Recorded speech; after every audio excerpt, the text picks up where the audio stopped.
Alam mo, iba talaga pag may bahay ka dito sa Meridian. Payapa. Ang ganda.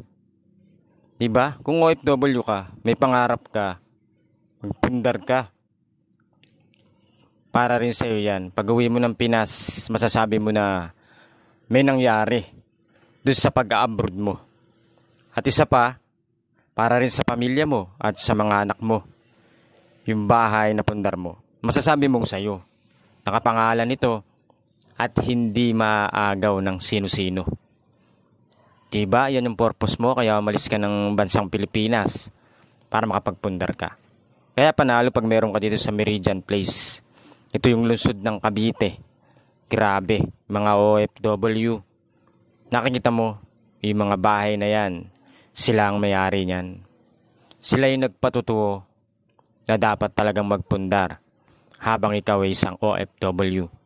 Para naman nakikita mo yung hard-earned money mo na hindi napupunta kahit kanino, kahit saan, ngunit sa pundar na ikaw rin ang makikinabang at ang iyong pamilya pagdating ng araw.